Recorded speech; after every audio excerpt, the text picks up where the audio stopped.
Cristiano Internacional, un lugar donde creemos en nuevos comienzos. Quiero hablar esta palabra que le he puesto por título Nuestra firme confianza. Nuestra firme confianza detrás del velo. Vamos a hablar, y ahí le puse también un texto arriba del libro de Hebreos. Mientras el Señor consolida algunas verdades en mi corazón, comencé a escudriñar el libro de Hebreos. Y el Señor ponía en mi corazón que traigamos esta enseñanza, que la traigamos hoy.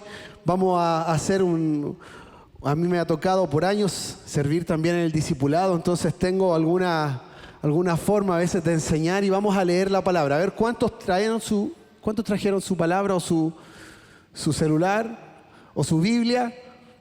Abran de inmediato en el libro de Hebreos, y va a seguir conmigo, porque vamos a hacer como una pasada rápida en el libro de Hebreos, donde Dios nos habla, donde el apóstol Pablo nos habla y nos confronta y nos establece dónde está y por qué tenemos que tener una firme confianza en el Señor. ¿Me dice amén? Vamos a ir por el principio y quiero leer los primeros versículos del libro de Hebreos y dice así. Le pusieron un título acá: Jesucristo es el Hijo de Dios. Aquí estoy leyendo la versión Nueva Traducción Viviente, que es la que voy a ocupar, y también la Reina Valera 60. Y quiero leer versículo 1, dice así: Hace mucho tiempo Dios habló muchas veces y de diversas maneras a nuestros antepasados, la otra versión dice a los padres, por medio de los profetas. Y ahora en estos últimos días nos ha hablado por medio de su Hijo. Dios le prometió todo al Hijo como herencia, mediante Él creó el universo. El Hijo irradia la gloria de Dios y expresa el carácter mismo de Dios y sostiene todo con el gran poder de su palabra. Después de habernos limpiado de nuestros pecados, se sentó en el lugar de honor, a la derecha del majestuoso Dios en los cielos. ¿Me dice amén? Le pongo un contexto, un poquito el libro de Hebreos, en qué contexto se escribe. Por supuesto que en la carta a los Hebreos, acá el apóstol Pablo, que es el apóstol de los gentiles, está predicando y está enseñando a los hebreos, ¿verdad? O sea, gente del linaje de Israel, gente que venía con la enseñanza probablemente de la ley, de la Torá, del Antiguo Testamento, gente que probablemente conocía el primer pacto. Entonces, el apóstol Pablo está poniendo una base y cuando comienza este libro, él comienza a exaltar al Señor Jesucristo en el lugar que le corresponde, ¿verdad? Porque debemos entender que obviamente gran parte de Israel rechazó al Señor, ¿cierto? Entonces acá el apóstol comienza a hablar de Jesucristo y lo pone como superior a todas las cosas y lo establece como el Hijo de Dios. Y dice acá que Él es superior, ¿cierto? En el versículo que viene dice que es superior a los ángeles y acá es muy categórico porque dice que es la imagen. Dios, el Hijo irradia la gloria de Dios y expresa el carácter mismo de Dios. En la otra versión dice que es la imagen misma de su sustancia. Entonces, en este libro de Hebreos se nos comienza poniendo un fundamento de quién realmente es Jesús, ¿verdad? Que era el Mesías, el Hijo de Dios, el primogénito, el enviado, Dios mismo encarnado. Eso era una base que tenía que poner él. ¿Por qué? Porque por el contexto que pasaba, ¿verdad? Le está hablando a gente que probablemente venía de un judaísmo de muchos rechazaron al Señor. Ese es el contexto del libro. Y mayormente lo que quiero centrarme y lo que quiero explicar es lo que relata y revela el libro de Hebreos acerca de Cristo como nuestro sumo sacerdote, nuestro mediador, nuestro intercesor y nuestro principal, digamos, intermediario ante el Señor. Entonces, uno viene a la iglesia, ¿verdad? Y somos parte de un nuevo pacto y tenemos que entender que venimos con una raíz y una enseñanza que está basada en la Escritura y que tiene un modelo y un diseño. Entonces, para eso tenemos que entender primeramente cómo comenzó Dios a relacionarse con la tierra. Cómo Dios comenzó a relacionarse con los hombres, ¿verdad? Una vez que Él creó el mundo, que creó al hombre, nosotros podemos ver esto en el libro de Génesis, ¿verdad? Y Dios, en su necesidad de relacionarse con el hombre, establece un santuario y establece un sacerdocio. ¿Me va siguiendo? ¿Por qué? Porque el hombre pecó. O sea, si corregimos tal vez lo que le digo, o nos vamos más atrás, Dios quería una comunión directa, ¿no? Y así lo tuvo con Adán en la dispensación de la inocencia. Adán y Eva eran inocentes delante del Señor, por tanto ellos vivían en la presencia de Dios sin pecado y tenían una comunión directa con Dios. Pero evidente que la palabra dice en el libro de Isaías y en toda la Escritura, ¿cierto? Dice que vuestros pecados han hecho separación entre vosotros y vuestro Dios. Entonces Dios estableció una forma inicial de ¿qué? De poder resolver el tema del pecado, de poder expiar el pecado, porque Él es santo. Siendo Él santo, no podía tener una comunión con el hombre. Entonces dice el libro de Romanos que por cuanto todos pecaron, están separados y destituidos de la gloria de Dios. ¿Me va siguiendo? Entonces Dios dijo, ok, vamos a hacer algo. Yo necesito volver a restaurar la comunión con el hombre. Y Él instituyó, digamos, esta forma, este santuario, instituyó sus leyes, pero instituyó un diseño que Él dijo, yo me voy a hacer presente y voy a hacerlo a través del tabernáculo de reunión. Yo voy a hacer un pacto con mi pueblo, ¿verdad? Y voy a poner un punto de contacto, un lugar donde todas las personas que me creen puedan venir a mí, puedan ser enseñados, pero más importante, puedan venir a expiar sus pecados, ¿verdad?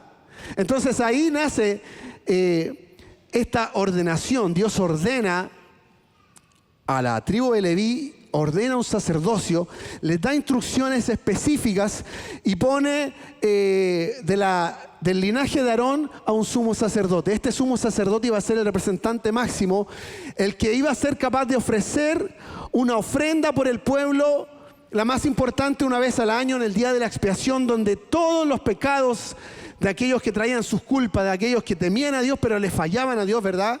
Como muchas veces nos pasa a nosotros, iban a traer, ¿verdad? Iban a ser presentados delante de Dios y a través de un sacrificio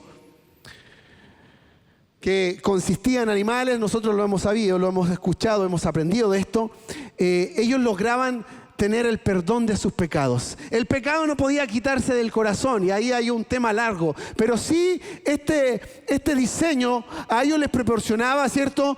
Una calma, un volver a acercarse a Dios, un volver a sentirse perdonados, porque Dios lo estableció y Él dijo, ¿cómo les puedo perdonar yo? Bueno, ok, hagan su ofrenda, tráiganla delante del sacerdote y claro, Dios se preparaba, un sacerdote.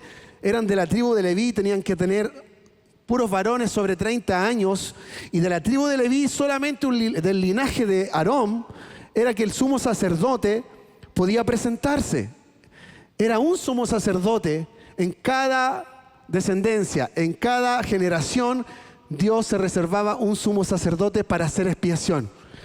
Y así era el culto, más o menos le estoy resumiendo. No sé si me va siguiendo. Pero yo le comento esto porque quiero que comparemos y sepamos un poco más a profundidad o repasemos qué es lo que el Señor ha hecho por nosotros y por qué tenemos que estar tan agradecidos y tener esta firme confianza detrás del velo.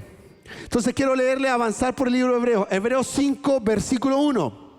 Nueva traducción viviente. Dice así, todo sumo sacerdote es un hombre escogido. Mire cómo lo define la Biblia. Todo sumo sacerdote es un hombre escogido para representar a otras personas en su trato con Dios, para representar al pueblo. Eso es un sumo sacerdote. Me va siguiendo, lo dice tan claramente la Biblia. ¿Y qué hacía? Acá está. Él presenta a Dios las ofrendas de esas personas y ofrece sacrificios por los pecados. Ese es el sumo sacerdote. Y puede tratar con paciencia a los ignorantes y descarriados, porque él también está sujeto a las mismas debilidades. Por esa razón debe ofrecer sacrificios tanto por sus propios pecados como por los pecados del pueblo. Avanzo, verso 4. Y nadie puede llegar a ser sumo sacerdote solo porque desee tener ese honor. Acá no era así, ¿verdad? Sino que dice, tiene que ser llamado por Dios para ese trabajo. Como sucedió con Aarón. Dios llamó a Aarón, ¿verdad? Por eso Cristo no se honró a sí mismo haciéndose sumo sacerdote. Él no se eligió. Ni siquiera Cristo se eligió a sí mismo. Sino que fue elegido por Dios. ¿Quién le dijo? Tú eres mi hijo. Hoy he llegado a ser tu padre. Eso está en el Antiguo Testamento. Y en otro pasaje Dios le dijo, tú eres sacerdote para siempre según el orden de Melquisedec. Avanzamos, el 7.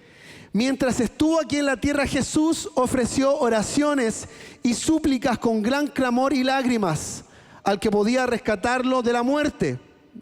Esto pasó en el Getsemaní, ¿verdad? Y Dios oyó sus oraciones por la gran reverencia que Jesús le tenía.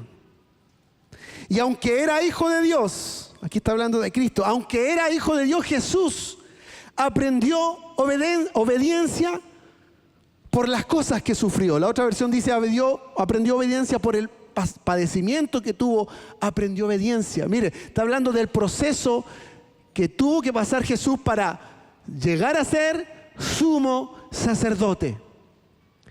Si Jesús no fuera el sumo sacerdote ahora, no tuviésemos quien nos presente nuestra expiación. No tuviésemos cómo obtener perdón. Avanzo. De ese modo, Dios lo hizo apto para ser el sumo sacerdote perfecto. Y Jesús llegó a ser la fuente de salvación eterna para todos los que lo obedecen. Y Dios lo designó sumo sacerdote según el orden de Melquisedec. ¿Me va entendiendo? Mire qué clara la palabra. Mire que estamos leyendo la palabra, no son mis palabras, es la palabra de Dios. Dios se tomó a su hijo y le dio un oficio, y le dio una asignación, y le dio, digamos, un llamado dentro de todo lo que hizo el Señor. Pero Él vino tal cual Dios hizo un diseño inicial donde establecía a hombres mortales para ser sumos sacerdotes, para presentar ofrendas por el pecado. Acá Dios dice, no, ahora yo voy a hacer un plan maestro, algo mayor, y voy a solucionar este problema del pecado de raíz con un gran sacrificio, con un gran sumo sacerdote, y lo voy a preparar. Y va a pasar su proceso. Y va a ser obediente. Y el hijo fue obediente hasta la muerte. Y Dios habló de él y dijo, este es el señalado.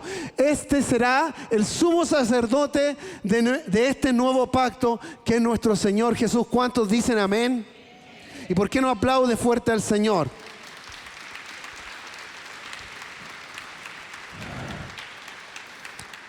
Este es Hebreos 5. Quiero llevarlo un poquito avanzando en las hojas, leyendo algunas páginas para que nos adentremos en esto. Ahora nos saltamos a 7:22. Esta es la versión Reina Valera. Por tanto, Jesús es hecho fiador de un mejor pacto. ¿Ya? Y los otros sacerdotes llegaron a ser muchos, está hablando del tiempo antiguo, ¿verdad? Debido a que por la muerte no podían continuar. Mas este, por cuanto permanece para siempre, tiene un sacerdocio inmutable. Por lo cual puede también salvar perpetuamente a todos los que por él se acercan a Dios, viviendo siempre para interceder por ellos. Verso 26. Porque tal sumo sacerdote nos convenía santo, inocente, sin mancha, apartado de los pecadores y hecho más sublime que los cielos. Ese tenía que ser el calibre, la medida que tenía que llenar el Hijo de Dios. ¿Me va siguiendo? Él no podía fallar en su cometido. Él no tenía margen de error. Él tenía que ser perfecto. Y así nos convenía. De otra forma, bueno, el Señor no hubiese podido vencer la muerte, porque esta presentación que se hizo, que Dios hizo, esta expiación, Dios la hizo al momento de morir y al momento de resucitar. Tal cual, para que vamos entendiendo, tal cual como Dios instituyó este tabernáculo terrestre en la antigüedad, que también se lo voy a mostrar acá, eso es una copia del tabernáculo o del santuario celestial. Entonces Dios le dijo a Moisés: vas a hacer un santuario, y el santuario va a ser una copia de lo que está establecido en los cielos. Amén. Entonces dice, hecho perfecto para siempre. ¿Dónde quedamos? Porque esto, ofreciéndose a sí mismo, verso 28, porque la ley constituye sumos sacerdotes a débiles hombres, pero la palabra del juramento posterior a la ley constituye al Hijo, que fue hecho perfecto para siempre. Creo que la Biblia nos sigue explicando. En el 8 dice, el punto principal es el siguiente. Tenemos un sumo sacerdote quien se sentó en el lugar de honor, a la derecha del trono del Dios majestuoso en el cielo. Allí sirve como ministro en el tabernáculo del cielo, el verdadero lugar de adoración construido por el Señor y no por manos humanas. Mire, usted viene acá, ¿cierto? Y usted no ve acá que haya un sumo sacerdote terrenal. No es que usted venga y acá, como ellos iban, ¿cierto?, al tabernáculo y se presentaban delante del Señor. Me imagino veían entrar a los levitas que estaban ahí y veían que venía el sumo sacerdote y era una figura humana, era un hombre. Y veían cómo se hacía la expiación, cómo mataban al cordero, cómo extraían su sangre, cómo extraían su interior para presentarlo como ofrenda, lo quemaban fuera del campamento. El sacerdote entraba con su túnica, se lavaba las manos en un lugar especial para eso y entraba en las distintas partes del templo y del tabernáculo. Acá nosotros venimos, y yo quiero que usted sepa que no solo cuando venimos a la casa, sino que, como dice su palabra, hay un sumo sacerdote constantemente que está ministrando y que está sirviendo. Yo no sé cuántos son servidores. Levánteme la mano porque aquí hay hartos. ¿Cuántos son servidores en la casa de Dios? ¿Cuántos? Hartos, pero qué bueno. Muchos.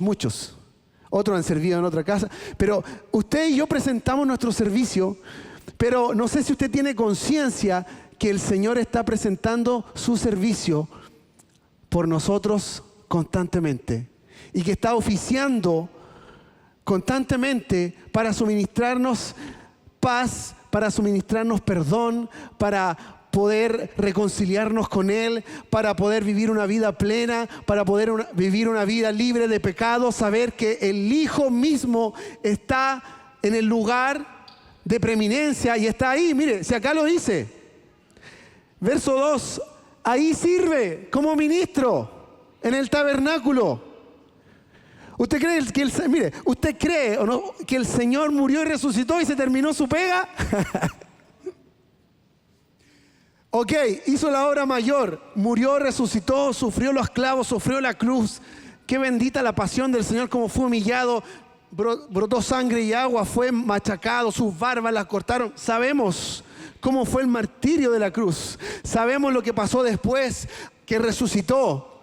Y ahí su trabajo no terminó, sino que Él sigue ministrando y sigue suministrando por nosotros. Él sigue ahí. Entonces, hermano, esto quiero que vaya a profundizar tu relación con cómo te relacionas con Dios respecto a lo que está pasando en el lugar celestial, lo que Él ha hecho, la potestad que Él tiene. Cuando nosotros vamos a orar, ¿dónde estamos orando? ¿A quién estamos orando? ¿Qué es lo que está pasando? Cuando nosotros venimos y pedimos perdón al Señor porque tal vez le fallamos en alguna cosa, ¿qué es lo que está sucediendo? ¿Quién es el que presenta esa súplica? ¿Quién la recibe? Entonces ahí el Señor sirve como ministro en el tabernáculo del cielo, el verdadero lugar de adoración construido por el Señor. y no por manos humanas. De hecho, en el Apocalipsis ahí está el santuario. Usted lee Apocalipsis y ahí está. O sea, hay un santuario celestial que es mayor, donde está oficiando el Señor, donde está intercediendo, donde está ministrando el Señor. Ya que es deber de todo sumo sacerdote presentar ofrendas. Verso 3, nuestro sumo sacerdote también tiene que presentar una ofrenda.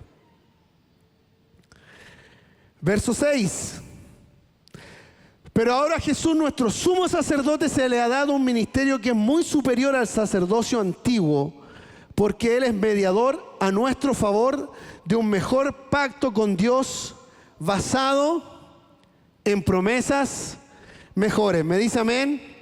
¿Cuántos saben que tienen mejores promesas? ¿Cuántos saben que lo que Dios dice es firme? Es firme porque Él se encarga de cumplirlo. ¿Me dice amén? Acá quiero ponerle un dibujito para que tengamos una idea del santuario, el tabernáculo que el Señor constituyó. De hecho, en el mismo Hebreos, capítulo 8, mientras lee ahí, o sea, mientras ve ese dibujo, el apóstol Pablo sigue hablando y dice, ese primer pacto entre Dios e Israel incluía ordenanzas para la adoración. Y un lugar de culto aquí en la tierra. Ahí está el lugar de culto. Mire, yo estoy leyéndole textual Hebreos 8. Ese tabernáculo estaba formado por 2 salas. En la primera sala había un candelabro. Ahí está el candelabro. ¿Lo ven? Acá. Eso que está allá en la izquierda. Bueno, yo le estoy dando un pincelazo, porque esto se puede estudiar con mayor profundidad. Usted puede quedar hambriento de aquí y estudiarlo, o en el discipulado. Lo que está allá es el tabernáculo, digamos, el santuario completo. Y lo que está acá, más grande, ¿cierto? Es una muestra de lo que había en el lugar santo y el lugar santísimo, los lugares más íntimos del tabernáculo. Entonces, en la primera sala había un candelabro, una mesa y los panes consagrados sobre ella. Esta sala se llamaba lugar santo. Luego había una cortina detrás de la cual se encontraba la segunda sala. Ahí se nota una cortina, pero está acá en el lado de... Yo no sé si mi... No da. Había una cortina detrás de la cual se encontraba la segunda sala, que es lo que estaba bajo techo ahí. Así lo explico mejor. La que era llamada lugar santísimo. En esa sala había un altar de oro para el incienso y un cofre de madera conocido como el arca del pacto, el cual estaba totalmente cubierto de oro. Dentro del arca había un recipiente de oro que contenía el maná, la vara de Aarón, la que le habían salido hojas, y las tablas del pacto que eran de piedra. Por encima del arca estaban los querubines de la gloria divina, cuyas alas se extendían sobre la tapa del arca, es decir, el lugar de la expiación. Pero ahora no podemos explicar todas estas cosas en detalle, lo dice el mismo apóstol Pablo. Cuando estos elementos estaban en su lugar, los sacerdotes entraban con regularidad en la primera sala. ¿Ok? A la primera parte donde está el candelabro, los panes, entraban a la primera parte. Durante el cumplimiento de sus deberes religiosos. Pero solo el sumo sacerdote entraba en el lugar santísimo y lo hacía una vez al año. Y siempre ofrecía sangre por sus propios pecados y por los pecados que el pueblo cometía en ignorancia. Aún por los pecados en ignorancia. Mediante esas ordenanzas, el Espíritu Santo daba a entender que la entrada al lugar santísimo no estaba abierta a todos, en tanto siguiera en pie el tabernáculo y el sistema que representaba. Esta es una ilustración que apunta al tiempo presente, pues las ofrendas y los sacrificios que ofrecen los sacerdotes aún hoy en día no puede limpiar la conciencia de las personas que los traen. Pues en ese sistema antiguo solo consisten alimentos, bebidas, diversas ceremonias, purificación, ordenanzas que permanecieron vigentes hasta que se estableció un sistema mejor. Entonces, Cristo ahora ha llegado a ser el sumo sacerdote por sobre todas las cosas buenas que han venido. Él entró en ese tabernáculo superior y más perfecto que está en el cielo, el cual no fue hecho por manos humanas ni forma parte del mundo creado.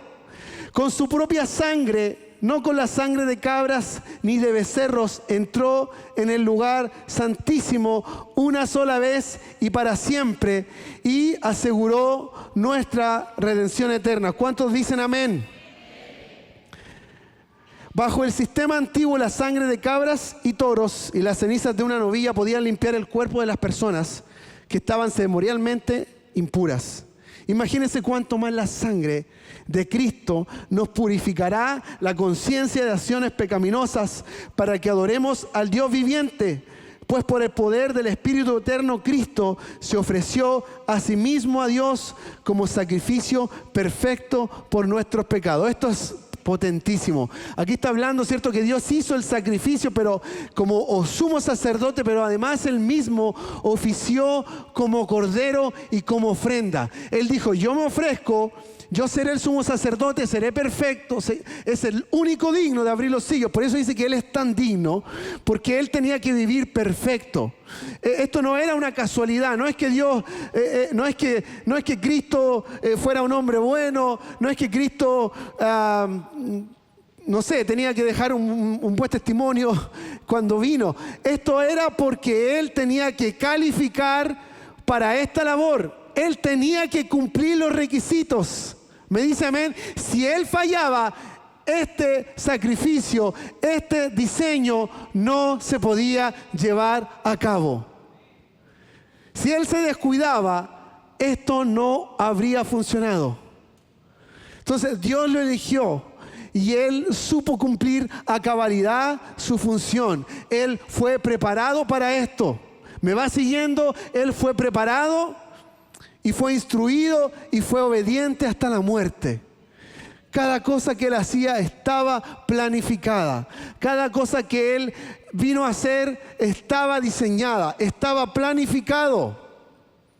Por eso uno va entendiendo un poco más y dice, qué maravilloso es el amor de Dios. Qué tremendo es el plan de Dios. Se ofreció, dice, como sacrificio por nuestros pecados. Por eso Él es el mediador de un nuevo pacto entre Dios y la gente, para que todos los que son llamados puedan recibir la herencia eterna que Dios les ha prometido.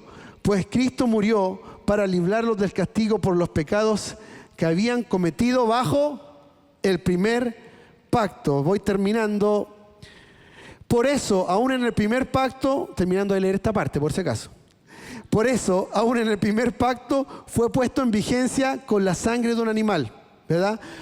Pues después que Moisés había leído cada uno de los mandamientos de Dios a todo el pueblo, tomó la sangre de los becerros y las cabras, junto con agua, y roció tanto el libro de la ley de Dios como a todo el pueblo con ramas de hisopo y lana de color escarlata. Entonces dijo, esta sangre confirma el pacto que Dios ha hecho con ustedes. Eso es lo que hizo Moisés. Moisés, amados, cuando recita la ley, porque Dios le da una ley completa. La primera ley, amados, es maravillosa. Nosotros no estamos bajo la ley, bajo esa ley, la ley mosaica, todo ese sistema de leyes. Pero esa ley es hermosa. De hecho, el salmista David decía, te alabo 7 veces al día por esa ley. En tus mandamientos me deleito. Tus mandamientos son todo para mí. Es perfecta tu palabra. Es lámpara a mis pies, ¿cierto? Y lumbrera a mi camino. ¿Qué decía el salmista? ¿Sí? Tu palabra es perfecta, decía. La suma de tu palabra es verdad. El salmista David amaba la palabra de Dios. Y él se está refiriendo a esta ley, a la primera ley, que es el primer pacto, que Dios la trae a través de Moisés. Trae sus leyes y trae su ordenanza. Trae su palabra y trae su sistema, por decirlo así, religioso de expiación, ¿verdad? Para que tuviera su funcionamiento delante del pueblo. Y esa palabra de Dios es maravillosa. Porque fíjense ustedes que el hombre en los primeros años de su existencia no tenían una ley revelada de Dios. No tenían una palabra de Dios. Ellos no sabían cuál era la voluntad de Dios. en el tiempo de Abraham, antes de que apareciera, digamos, los 10 mandamientos y toda la ley de Dios, las generaciones, las gentes que existían en esa época no tenían idea de la voluntad de Dios, no tenían acceso a ninguna directriz de parte de Dios. Ellos nos decían, a ver, ¿cuál será la voluntad de Dios? ¿Será que Dios me puede decir cómo agradarlo? Ellos vivían en sus pecados, morían en sus pecados. Ahí fue Sodoma y Gomorra, la Torre de Babel, muchas civilizaciones que pasaron en ese tiempo. Pero ¿sabe? Bendito un día en que Dios decidió revelarse, y se reveló a través de la primera ley que Dios escribió. Eso era tesoro, eso era algo invaluable.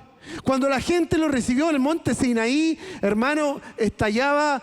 Dice la palabra que era tanto el fervor, tanto el espectáculo que había fuego en ese monte, porque Dios estaba tallando su ley y se la iba a entregar a su pueblo. Por primera vez Dios estaba escribiendo algo con su puño y letra para los hombres. Por primera vez Dios había decidido en su misericordia, en su amor y en su justicia decir: yo les voy a entregar palabras de vida eterna, les voy a entregar palabras mías, se las voy a dictar a todos ellos. Esa fue la primera vez que Dios se reveló. Y sabe, era increíble, fue maravilloso. Dios revelándose cuál era su voluntad. Y ahí usted lo tiene, el Pentateuco, la Torá, los primeros 5 libros. Eso fue, hermano, un regocijo. La gente que lo recibió, después el pueblo de Israel, cada hombre que se levantaba volvía a leer estas palabras de la ley, las volvía a recitar, y todos decían: vamos a hacer todo lo que Dios nos dijo, porque esta palabra sí es especial. Dios nos ha dado su palabra, Dios nos ha dado sus leyes y las vamos a cumplir, las vamos a andar en ellas. Y ahí habían pequeños avivamientos que pasaban porque la mayoría de ese pueblo fue rebelde y no cumplió la palabra de Dios. Si esa palabra, dice la Biblia, fue con gloria, porque cuando se dictó, como le digo, los cielos temblaban, aparecían, hermano, ahí está la columna de fuego por la noche, ¿cierto? La nube de día y toda una gloria, y así lo dice en este mismo libro. Fue con gloria ese primer pacto, porque Dios estaba revelando al hombre por primera vez, pero de una forma más detallada, más concisa, en escritura, ¿verdad? En párrafos, en algo conciso que leer y decir: ok, vamos a seguir a Dios, esto es la voluntad de Dios. Si eso fue con gloria, ¿cuánto más gloria? Espérate, y para terminar esa parte, dice: después que Moisés había leído cada uno de los mandamientos. O sea, Dios se reveló a través de Moisés, y Moisés leyó todos los mandamientos a todo el pueblo, junto con agua, y roció tanto el libro de la ley de Dios como a todo el pueblo con ramas.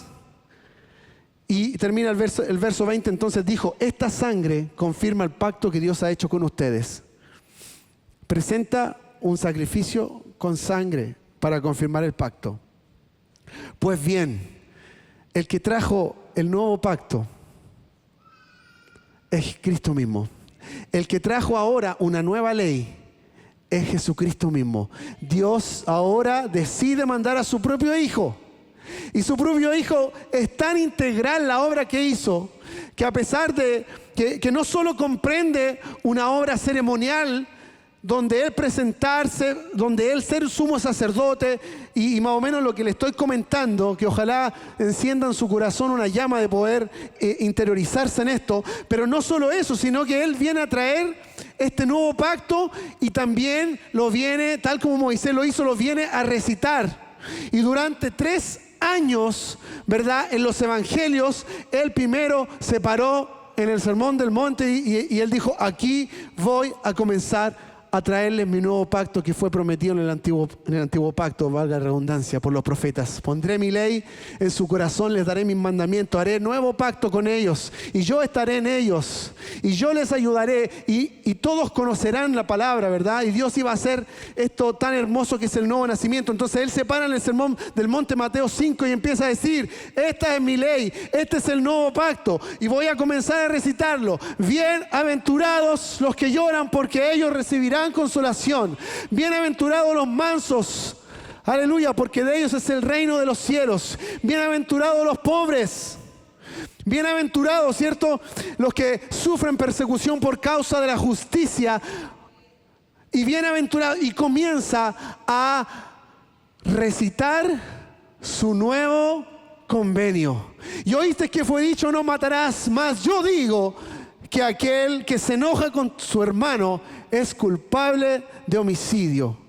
Y oíste que fue dicho: el que adultera, ¿verdad?, va a tener su sentencia. Mas yo digo que el que mira a una mujer para codiciarla ya adulteró con ella en su corazón. Y comienza él a hablar y comienza a él decir que esta es la voluntad del Padre, que hace salir su sol sobre buenos y malos. Así vosotros también tenéis que ser perfectos como vuestro Padre es perfecto. Y todo aquel que oye estas palabras y las hace, lo compararé a aquel que construye sobre la roca. Vienen los vientos, vienen las tempestades, aleluya, y sigue su construcción y su casa no caerá. Pero el que no obedece estas palabras es como aquel que construye sobre la arena. Vienen los ríos, los vientos y su casa va a caer. Y así el Hijo de Dios dictó el nuevo pacto. El nuevo pacto no es solo ceremonial, que es maravilloso, sino que es esencia, es sustancia, son las palabras mismas del Señor Jesucristo. ¿Alguien me dice amén? Y él fue preparado para esto. Mire, el sumo sacerdote tenía que, en el Antiguo Testamento, tenía que cumplir 30 años para presentarse y para iniciar. Por eso el Señor comenzó su ministerio. ¿A qué edad? A los 30 años. Juan el Bautista a los 30 años, porque esto es parte de un diseño minuciosamente calibrado, minuciosamente pensado. Dios tenía que hacer su plan. Y ¿sabes qué? El Hijo habló sus palabras, dice que son palabras escondidas desde desde el principio del mundo. Y comenzó y dice: hablaré mi boca y enseñaré por parábolas, para que algunos sí puedan entender, pero para que otros no puedan entender, porque estaban cegados sus corazones. Y enseñó cada parábola, que había una sabiduría eterna en cada una de ellas. Y así dio toda su cátedra, porque la vida de estos 3 años de ministerio fue una cátedra completa. Yo no sé si usted y yo no escudriñamos en esto, no profundizamos en esto, estamos perdiendo tiempo. Estamos perdiendo propósito, estamos perdiendo oportunidad de agradar a Dios, de entender su diseño, su reino con una mayor cabalidad para dar frutos. Y él dice, Juan 15, yo soy la vid. Quiero que lo entiendan. Mas vosotros sois los pámpanos. El que en mí permanece lleva fruto, mas el que en mí no permanece no lleva fruto, será cortado. Porque separado de mí nada podéis hacer. No os elegiste vosotros a mí, yo os he elegido a vosotros y os he puesto para que vayas, para que lleve fruto y vuestro fruto permanezca. Y así fue toda su cátedra. Así el Señor Jesucristo, nuestro sumo sacerdote, dictó esta nueva ley. ¿Y saben cómo la terminó? Tal cual como Moisés lo hizo. Mira lo que dice Moisés. Habiendo leído, roció la sangre. El Señor selló esta nueva ley con su propia sangre. Yo le dije: yo les voy a traer un nuevo camino y vivo y verdadero. Y yo lo voy a sellar ahora. Pero no va a ser con la sangre de un macho cabrío, no va a ser con la sangre de un animalito, no. Yo con mi propia sangre voy a sellar este nuevo pacto que estoy haciendo con ustedes. Con mi propia sangre voy a sellarlo. Y se ofreció en sacrificio, alabado y bendecido sea el nombre del Señor. ¿Me dice amén?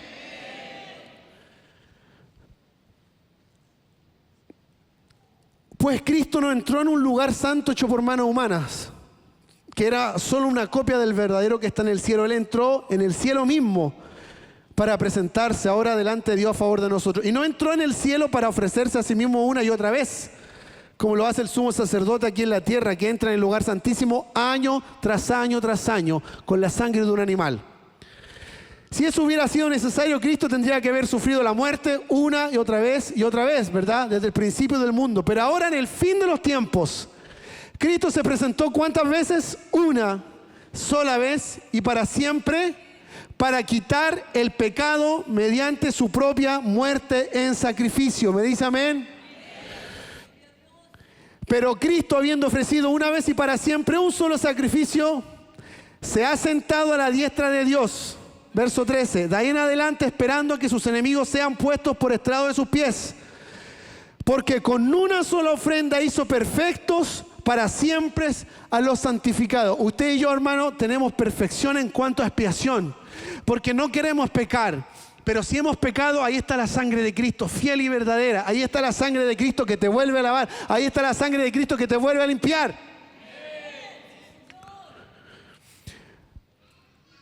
Por lo tanto, esperando que sus enemigos sean puestos por estrado de sus pies por una sola ofrenda, nos hizo perfectos para siempre a los santificados. Y aquí hay un verso que no puse después, dice que sigue ahí en este mismo 10:14, en el 10:15, 10:16, dice que se ha sentado a la diestra de Dios y ahí está esperando y dice hasta que aparezca por segunda vez sin relación con el pecado para salvar a los que en él esperan. Esa palabra sin relación con el pecado significa que la primera vez que vino a tratar el problema del pecado, vino a solucionar el problema del pecado. Entonces dice, Él va a aparecer por segunda vez, pero esta vez no vendrá en relación con el pecado, porque si Él vino, fue exclusivamente y mayormente para solucionar el problema de tu pecado y de mi pecado. Pero aparecerá por segunda vez. Ahora no con esa función, sino que va a aparecer para salvar a los que en Él esperan. Hay 10 capítulos del libro de Hebreos donde se habla extensamente de esto, ¿verdad? Yo no voy a profundizar más en esto, pero 10 capítulos más o menos en el libro de Hebreos. Y el libro de Hebreos es un libro que tiene mucho esto y que también da muchas advertencias y nos lleva el apóstol a una enseñanza y a otra. Entonces quiero poner este versículo que está también en el libro de Hebreos. Son 2 versículos parecidos y que los hemos escuchado. Dice así, 4:14, por lo tanto, puede decir por lo tanto, me ayuda y diga, por lo tanto. Muchas gracias. Por lo tanto, ya que tenemos un gran sumo sacerdote que entró en el cielo. En la otra versión dice que traspasó los cielos, dice la versión 60. Jesús, el Hijo de Dios. Aferrémonos a lo que creemos. Aferrémonos a lo que creemos. ¿Cuántos se aferran a lo que creen? ¿Cuántos mantienen esa fe? Dice, nuestro sumo sacerdote comprende todas nuestras debilidades. La otra versión dice, porque no tenemos un sumo sacerdote que no pueda compadecerse de nuestras debilidades, ¿verdad? Sino que acá dice, comprende nuestras debilidades, porque enfrentó todas y cada una de las pruebas que nosotros enfrentamos. La otra versión dice, porque fue tentado en todo, pero sin pecado. Sin embargo, Él nunca pecó. Miren lo que dice ahora, acerquémonos pues confiadamente al trono de la gracia para alcanzar misericordia y hallar gracia para el oportuno socorro. Esta palabra, confiadamente,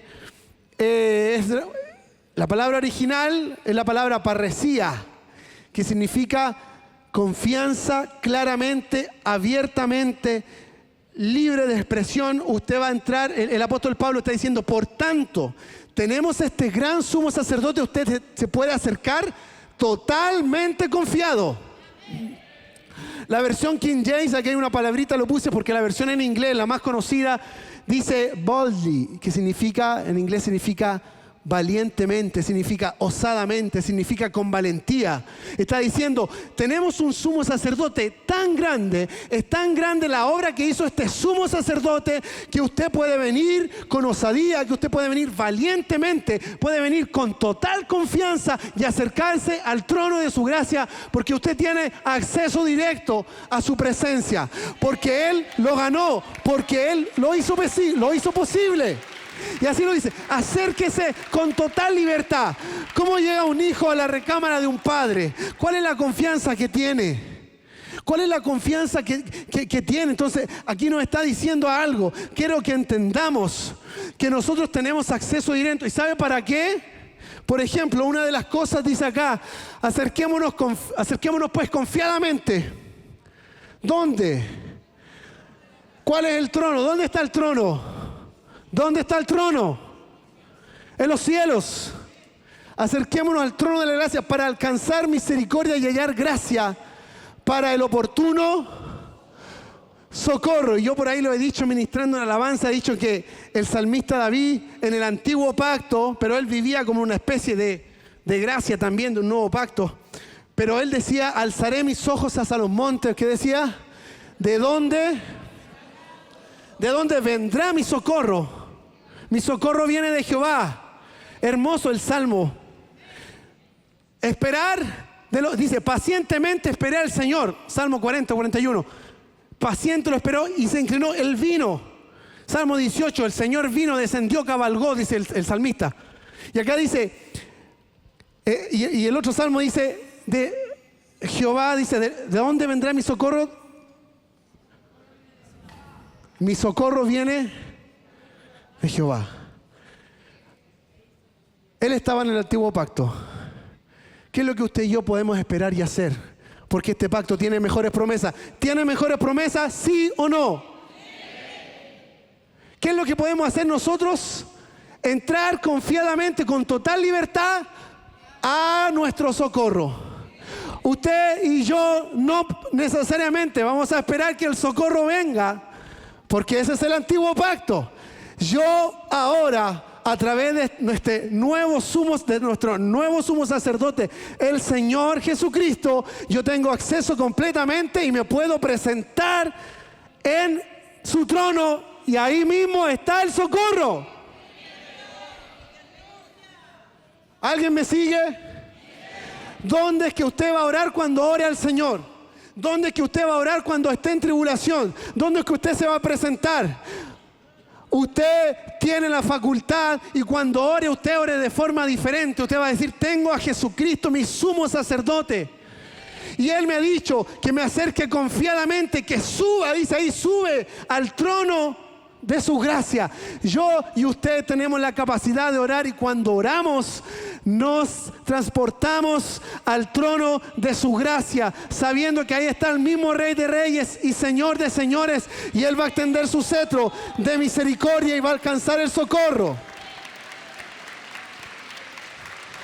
Acérquese confiadamente al trono de su gracia. Por eso esta canción que dice, el velo rasgó, la puerta abrió, hoy puedo entrar a ese lugar, me postro, porque ahí, eso me voló la cabeza a mí. Yo digo, ¿cómo es tan hermosa esa canción que se llama Salón del Trono? ¿Cómo se llama? Salón del Trono, ¿no? En inglés. Salón del Trono. Nosotros en la traducción a español no ocupamos la palabra salón, pero es el diseño de ese canto es que realmente estamos en el salón del trono, cuando 2 o 3 se reúnen en su nombre y adoramos este lugar, y cada lugar donde oficia el sumo sacerdote que traspasó los cielos, cada lugar donde está el Rey de Reyes y Señor de Señores, ya no es un lugar físico, es un lugar espiritual y un lugar celestial. Y podemos, y ese ambiente y ese tiempo de Dios se convierte en un salón del trono. Allí está, nos presentamos delante de Él. Nuestra oración, nuestra adoración, nuestro lugar de habitación es directamente en su trono, porque ahora tenemos acceso. ¿Qué decía esta misma palabra? Que el Espíritu Santo daba a entender que el velo no estaba rasgado, que solo el sumo sacerdote era el único que tenía acceso a la presencia de Dios en ese sistema antiguo. Por eso cuando el Señor, sabemos, murió, el velo se rasgó, y quiere decir que usted y yo podemos entrar. ¿Sabe? La oportunidad de estar en el lugar santo para un hombre terrenal era nada más que primero que ser hombre. Las mujeres no podían. Tenía que ser hombre de la tribu de Leví. Y si habías nacido levita tampoco era muy probable, porque tenías que ser del linaje de Aarón. La cosa era más restrictiva para que un mortal pudiera acercarse al lugar santísimo. Por eso cuando Él rasga el velo nos dice, ahora hay acceso. No importa que seas hombre o que seas mujer. Ahora tienes acceso completo, total, para venir a sus plantas y venir ante Él y alcanzar ese socorro. No esperando que venga necesariamente así como en la figura antigua, sino que tú vas y ahí mismo está el socorro del Señor. Lo mismo lo dice ese Hebreos 4. En Hebreos 10 nos dice algo muy parecido, que quiero repasarlo con ustedes. Hebreos 10, 19. Así que, amados hermanos, podemos entrar, aquí dice, con valentía en el lugar santísimo. ¿Cómo puede entrar usted al lugar santísimo? Con valentía. Póngase de pie, póngase de pie. Así que, hermanos, podemos entrar con valentía en el lugar santísimo del cielo por causa de la sangre de Jesús, por su muerte. Jesús abrió un nuevo camino, un camino que da vida a través de la cortina al lugar santísimo. Él rasgó esa cortina. Ya que tenemos un gran sumo sacerdote, mire, que gobierna la casa de Dios, entremos directamente a la presencia de Dios con corazón sincero y con plena confianza en Él, pues nuestra conciencia culpable ha sido rociada con la sangre de Cristo. ¿Cuántos dan gloria a Dios? Mire, tenemos acceso libre, directo. Él lo hizo posible. Yo pensando en esto me imaginaba un israelita normal, un israelita cualquiera que tal vez vivió las glorias pasadas, que puede haber conocido a los profetas antiguos. Pero ¿sabe qué pasaba si un israelita pecaba, se equivocaba? Como dicen los mexicanos, la regaba, y los chilenos la vendía. Si se equivocaba un israelita y metía la pata, como decimos también los chilenos, ¿qué alternativa había para ese hombre de estar de nuevo en regla con Dios? ¿Qué opción había para ese hombre de estar de hallar descanso y de obtener el perdón de Dios? ¿Sabe cuál es la opción que tenía ese hombre? Ese hombre estaba ahí, alejado de Dios por un tiempo y diciendo, ¿cuándo será la próxima ofrenda sacerdotal? ¿Cuánto tiempo faltará para que el sumo sacerdote se presente delante de Dios? ¿Cuándo faltará para poder presentar mi ofrenda y para que por fin Dios me perdone? Cargaba días con su pecado y ahí estaba con su pecado, sabiendo que no tenía perdón. Y con una esperanza de decir, en la próxima semana me quedan 7 días, los tenía contados en el calendario. En 7 días más entra el sumo sacerdote. Voy, presento mi ofrenda y el Señor me va a perdonar. Pero ¿qué pasa contigo, amado? Tú pecaste, vas, dobla la rodilla, cierras tu habitación, clamas al Dios del cielo, inclinas su clamor, aleluya, y te envía redención y perdona tus faltas. Esto es completamente diferente. Yo no sé si tú lo habías asimilado de esta forma, si puedes dar gracias al Señor por eso, porque eso es lo que Él consiguió en la cruz. Esto es completamente distinto, completamente diferente. Y por eso Él sabía lo que venía a hacer, por tanto dijo, vosotros pues oraréis así: Padre nuestro que estás en los cielos, y termina: perdona nuestras ofensas como nosotros perdonamos a nuestros deudores. Y lo miraron los israelitas. ¿Cómo? ¿Así en una oración ahora nos va a perdonar? No, este hombre no es de Dios, decían los fariseos. No, ¿cómo puede ser así? ¿Cómo puede ser, entre comillas, algo tan simplificado? ¿Cómo puede ser que en una oración ahora nosotros vamos a tener acceso al perdón de Dios y vamos a dejar nuestros pecados y vamos a tener la capacidad de despojarnos de todo peso y todo pecado que nos asedia delante de la presencia de Dios? Dios abrió el camino y lo hizo posible. Bendito y alabado sea su nombre. ¿Alguien me dice amén? Así que, hermanos, acércate. Cada vez que ores, Cada vez que tengas una situación familiar, tú dices, Señor, yo me presento delante de tu trono. Yo no estoy afuera del trono. Yo no estoy orando afuera del trono. Yo no estoy orando en el lugar santo, en el atrio. Yo no estoy orando ahí. Yo ahora me quiero presentar por la sangre del Cordero y tengo el derecho y tengo ganada la entrada en tu trono. Yo estoy orando aquí en tu misma presencia. Estamos en tu misma presencia. Aleluya. Y eso es fe. Y eso es fe, amados. Fe. Ya que tenemos, pues nuestra conciencia culpable ha sido rociada con la sangre de Cristo. Y aquí está, mantengamos firme sin titubear la esperanza que afirmamos. Porque se puede confiar en que Dios cumplirá su promesa.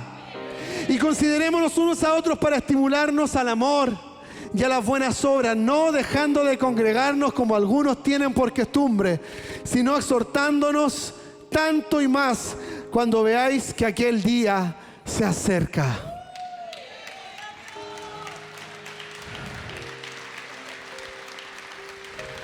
Cuando el apóstol Pablo enseña estas verdades, yo le repito de una forma más profunda, más acabada, esto es un pincelazo. Pero quiero que eso se quede en tu corazón y va avanzando. Y aquí en este mismo verso, luego de hablar de esto, dice, queridos amigos, le puse la versión Nueva Traducción Viviente. Si seguimos pecando a propósito después de haber recibido el conocimiento de la verdad, ya no queda ningún sacrificio que cubra esos pecados. Si tú ahora ya sabiendo esto, pecas deliberadamente, ya no queda más sacrificio. Pecas voluntariamente, ya no queda más sacrificio. Solo queda, versículo 27, la terrible expectativa del juicio de Dios y el fuego violento que consumirá a sus enemigos. Pues todo el que rehúsa obedecer la ley de Moisés, está hablando, el que rehusaba usar la ley antigua sin compasión por el testimonio de 2 o 3, era castigado. Piensen pues cuánto mayor será el castigo para que quienes han pisoteado al Hijo de Dios y hayan considerado la sangre del pacto, la cual nos hizo santo, como si fuera algo vulgar. La otra versión dice que hayan pisoteado la sangre de Cristo, como si fuera algo vulgar e inmundo, y han insultado y despreciado al Espíritu Santo, que nos trae la misericordia de Dios. Pues conocemos al que dijo, yo tomaré venganza y los pagaré los que se merecen. Está hablando que Dios se va a vengar de aquellos que pisoteen esta sangre de este nuevo pacto. Así está terminando el apóstol Pablo esta enseñanza, para que seamos y que afirmemos nuestros corazones en santidad. ¿Me dice amén? Y el apóstol sigue, acuérdense de los primeros tiempos, volvamos a nuestras primeras obras cuando conocimos al Señor. Y ahí le está diciendo, cuando ustedes conocieron al Señor, a los hermanos de Hebreos, recuerden cómo permanecieron fieles, aunque tuvieron que soportar terrible sufrimiento. Algunas veces los ponían en ridículo públicamente, los golpeaban. Otras veces ustedes ayudaban a los que pasaban por lo mismo. Sufrieron junto con los que fueron metidos en la cárcel. Cuando ustedes les quitaron todos sus bienes, lo aceptaron con alegría. Sabían que en el futuro les esperan cosas mejores que duran para siempre. Por lo tanto, les dice el apóstol Pablo, por lo tanto nos dice el Señor, no desechemos esta firme confianza que tenemos en el Señor. No desechemos la firme confianza que tenemos en el Señor. Tengan presente la gran recompensa que les traerá. Mis amados, tenemos que caminar firmes en Él. Porque es necesaria la paciencia, para que habiendo hecho la voluntad de Dios, obtengáis la promesa. Porque aún un poquito y el que ha de venir vendrá y no tardará, mas el justo vivirá por fe, y si retrocediere no agradará a mi alma. Pero nosotros no somos de los que retroceden para perdición, sino de los que tienen fe para preservación del alma. ¿Me dice amén? Y es aquí, en este contexto donde el apóstol Pablo habla de esta firme convicción. Y en este contexto, terminando el versículo 39, vienen estos versículos que quiero pasar por ellos. Dice el 39, nosotros no somos los que retroceden, sino de los que tienen fe. Y es pues la fe, la certeza de lo que se espera, la convicción de lo que no se ve. Pregunto, ¿se ve este tabernáculo celestial? ¿Usted lo está viendo? ¿Usted está viendo al sumo sacerdote con sus ojos carnales? Porque el apóstol Pablo está viendo solo de cosas que no se ven, pero son cosas que tenemos certeza en nuestro corazón.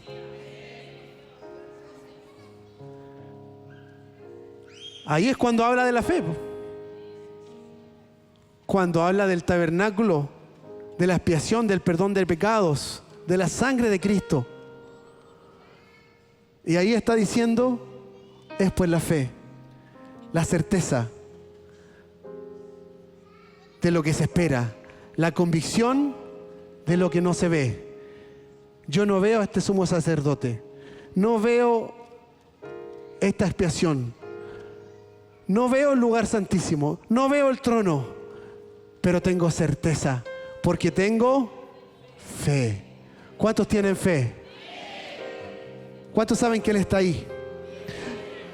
Porque por la fe alcanzaron buenos testimonios por la fe entendemos haber sido constituido el universo por la palabra de Dios, de modo que lo que se ve fue hecho de lo que no se veía.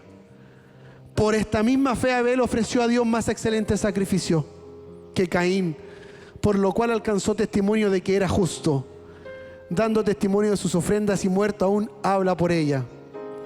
Este sí que es el último slide. Por la misma fe Enoc fue traspuesto. Solamente son testimonios de cosas que no se veían, de cosas celestiales, de cosas espirituales.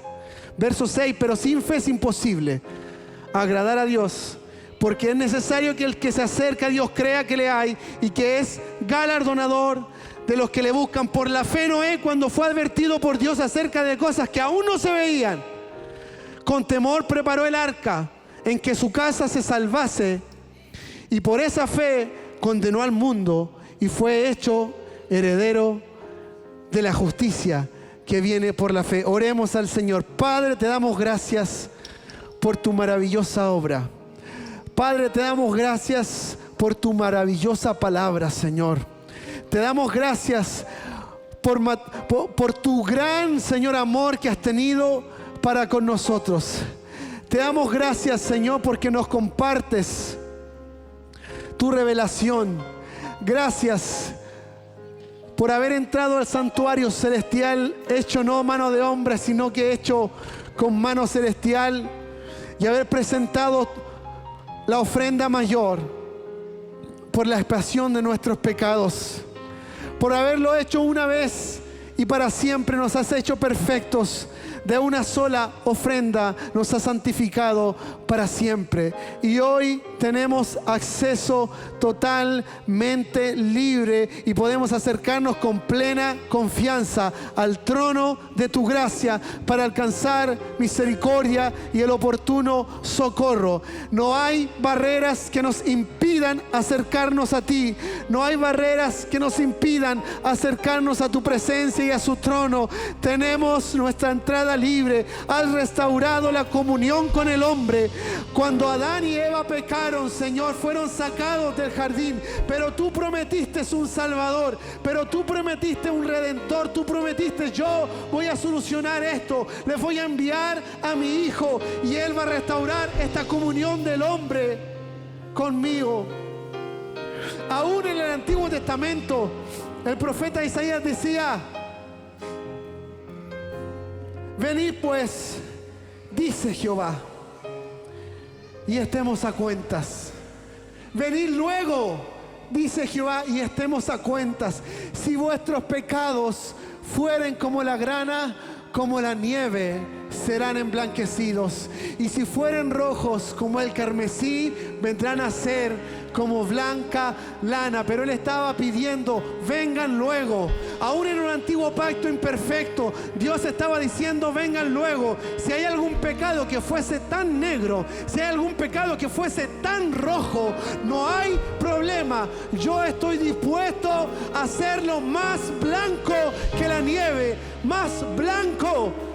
Aleluya. Si hay algo que sea un estorbo, si hay alguien aquí que no conoce al Señor y ha estado has estado en tus pecados, o alguien que nos mira o nos escucha por la radio, la televisión, el internet, si has vivido en tus pecados, el Señor ha hecho una obra maestra para otorgarte perdón esta noche. Solo tienes que poner tu fe en Él, porque es la fe, la certeza de lo que se espera y la convicción de lo que no se ve.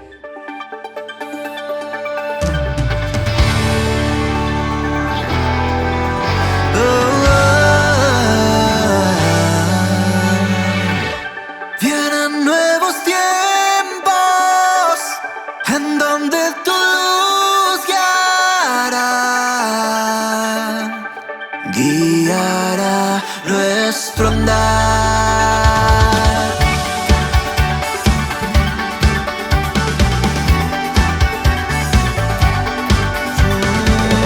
Creemos en lo que harás aquí, los nuevos comienzos a vivir. Centro Cristiano Internacional, un lugar donde creemos en nuevos comienzos.